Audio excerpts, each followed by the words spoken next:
আজকের এই অনুষ্ঠানে উপস্থিত মন্ত্রিসভার মাননীয় সদস্যবৃন্দ, মাননীয় সংসদ সদস্যগণ, ইন্সপেক্টর জেনারেল অফ পুলিশ,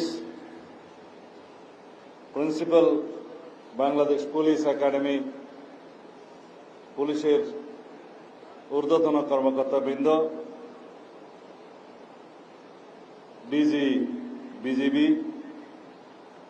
উপস্থিত সামরিক ও বেসামরিক বিশেষ দিনে প্রিয়জনকে দিন সাউন্ড এক্সের হেডফোন। কর্মকর্তাবৃন্দ, কুচকাওয়াজে অংশগ্রহণকারী নবীন পুলিশ কর্মকর্তাগণ, প্রিন্ট, ইলেকট্রনিক ও অনলাইন মিডিয়ার সম্মানিত সাংবাদিক বন্ধুগণ, সম্মানিত অতিথিবৃন্দ, যারা আজকে প্রশিক্ষণ সমাপনী কুচকাওয়াজে অংশগ্রহণ করেছেন, তাদের অভিভাবকবৃন্দ, আসসালামু আলাইকুম রহমতুল্লাহ। বক্তব্যের শুরুতেই আমি গভীর শ্রদ্ধার সাথে স্মরণ করছি মহান মুক্তিযুদ্ধের লাখো শহীদকে, যাদের আত্মত্যাগের বিনিময়ে অর্জিত এই বাংলাদেশ। আমি শ্রদ্ধার সাথে স্মরণ করছি শহীদ রাষ্ট্রপতি জিয়াউর রহমানকে, যিনি মহান স্বাধীনতার ঘোষণা দিয়ে দেশের স্বাধীনতা অর্জন করেছেন। মায়ের মমতা আমি বুঝি, মমতা আটা ময়দা সুচি, স্বাদে গুণগত মানে অতুলনীয়। সম্মুখ সমরে অংশগ্রহণ করেছেন, বিজয়ী হয়েছেন। আমি আরো স্মরণ করছি তৎকালীন জাতীয় নেতৃবৃন্দদের, যারা দীর্ঘ লড়াই সংগ্রামের মধ্য দিয়ে স্বাধীনতার পটভূমি তৈরি করেছেন ও স্বাধীনতা সংগ্রামে অংশগ্রহণ করেছেন।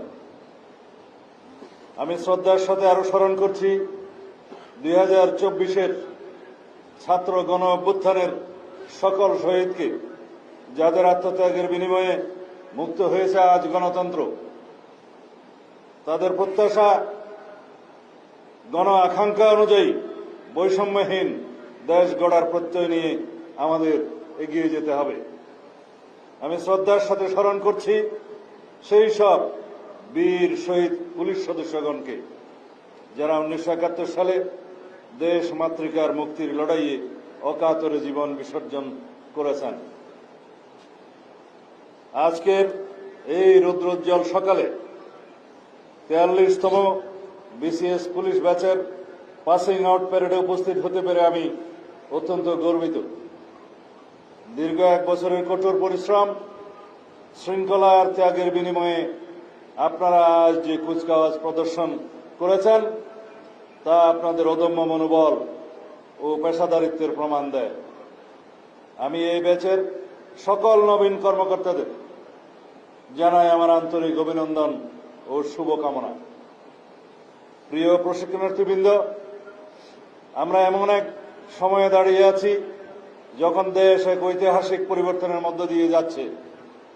আপনারা এমন এক ব্যাচ যারা এক নতুন রাজনৈতিক ও সামাজিক বাস্তবতায় কর্মজীবনে পদার্পণ করছেন। সুতরাং আপনাদের দায়িত্ব অনেক বেশি। রাষ্ট্রের এই রূপান্তরকালে আপনাদের নিজেদেরকে উপযোগী করে তুলতে হবে। সততা, দক্ষতা ও পেশাদারিত্বের সঙ্গে দায়িত্ব পালন করতে হবে। আপনাদের আচরণ হতে হবে মানবিক ও আইনের প্রতি গভীর শ্রদ্ধাশীল। মনে রাখতে হবে, চেইন অফ কমান্ড, শৃঙ্খলা, আনুগত্য ও সমন্বিত নেতৃত্বই একটি বাহিনীর শক্তির মূল ভিত্তি। প্রিয় এসপি প্রফেশনালগণ, আপনারা সমাজে ন্যায় বিচার ও আইনের শাসন প্রতিষ্ঠায় এক গুরুত্বপূর্ণ পরিবর্তনের সৈনিক। আপনার আইনের প্রতি অবিচল আস্থা ও দেশের নাগরিকদের প্রতি দায়িত্ব ও জবাবদিহিতাই হবে আপনাদের কর্মের মূল ভিত্তি।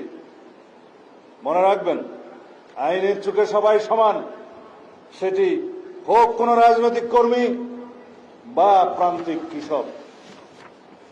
বর্তমান সরকারের প্রধান অগ্রাধিকার হচ্ছে আইন শৃঙ্খলা পরিস্থিতি নিয়ন্ত্রণের মাধ্যমে জনমনে স্বস্তি প্রদান করা ও দেশে শান্তি প্রতিষ্ঠা করা।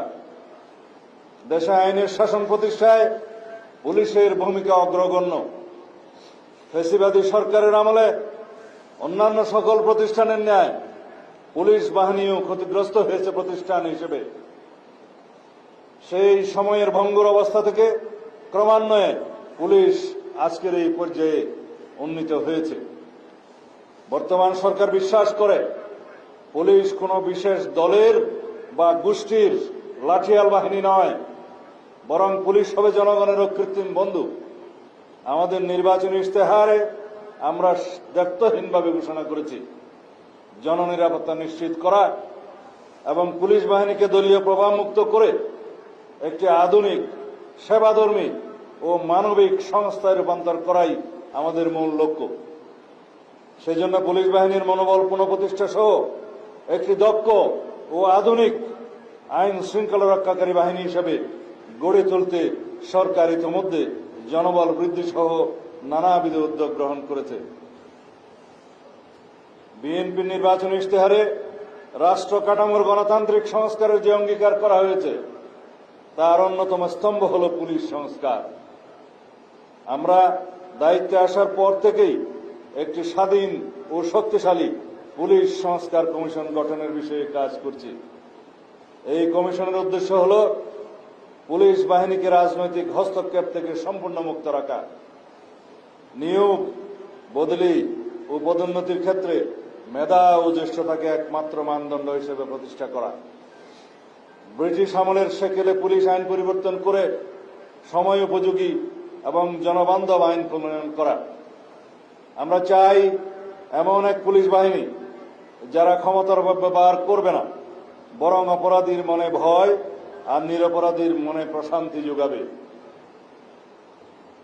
এই সংস্কার প্রক্রিয়ার সুফল ভোগ করবেন আপনারা এবং আপনাদের মাধ্যমে দেশবাসী এক নতুন পুলিশিং ব্যবস্থার স্বাদ পাবে। প্রিয় নবীন কর্মকর্তাবৃন্দ, জনগণের সেবক হন। সাধারণ মানুষ যখন থানায় আসে তারা যেন আপনাদের মধ্যে সেবার মানসিকতা দেখতে পায়। বর্তমান যুগ আধুনিক তথ্য প্রযুক্তির যুগ, সেজন্য ডিজিটাল অপরাধ দমনে আপনাদের সর্বোচ্চ কারিগরি জ্ঞান অর্জন করতে হবে। সাইবার নিরাপত্তা থেকে শুরু করে আধুনিক অপরাধ তদন্তে আপনাদের অগ্রণী ভূমিকা পালন করতে হবে। বর্তমান সরকার দুর্নীতির বিরুদ্ধে জিরো টলারেন্স ঘোষণা করেছে। দুর্নীতির করাল গ্রাস যেন আপনাদেরকে স্পর্শ করতে না পারে সেদিকে সদা সতর্ক থাকবেন। আমি বিশ্বাস করি 43তম বিসিএস পুলিশ ব্যাচের প্রতিটি সদস্য দেশ ও জাতির প্রত্যাশা পূরণে নিজেদেরকে নিয়োজিত করবে। আপনাদের মেধা, নিষ্ঠা আর দেশপ্রেমের উপর আমাদের আস্থা আছে। বাংলাদেশ পুলিশের ঐতিহ্য ও গৌরব ধরে রাখতে হবে। মুক্তিযুদ্ধের চেতনা ও 2024-এর ছাত্র গণ অভ্যুত্থানের শহীদদের আত্মত্যাগের প্রতি সম্মান জানাতে এবং একটি শান্তিপূর্ণ ও উন্নত গণতান্ত্রিক বাংলাদেশ বিনির্মাণে আপনাদের ভূমিকা পালন করতে হবে। এই আমাদের প্রত্যাশা। আমি আপনাদের উজ্জ্বল ভবিষ্যৎ কামনা করছি। বক্তব্য শেষ করার আগে বাংলাদেশ পুলিশের একটি প্রত্যাশা আছে, আবেদন আছে। বিভিন্ন পর্যায়ে আমি আলাপ করে এবং সর্বস্তরের পুলিশের কর্মকর্তাদের সাথে আলাপ করে যেটা অনুধাবন করেছি, বর্তমানের যে পোশাক, এই পোশাকে পুলিশ বাহিনী সন্তুষ্ট নয়। সুতরাং যাতে আমাদের আগের ঐতিহ্যমণ্ডিত যে কোনো একটি পোশাক বাংলাদেশ পুলিশ বাহিনী পায়, সেজন্য সরকারের সর্বোচ্চ মহলে আমরা আলোচনা করে একটি সিদ্ধান্ত দেব ইনশাআল্লাহ। আবারও আমি আপনাদের সকলেরই দীর্ঘজীবন, সুস্বাস্থ্য এবং উজ্জ্বল ভবিষ্যৎ কামনা করছি।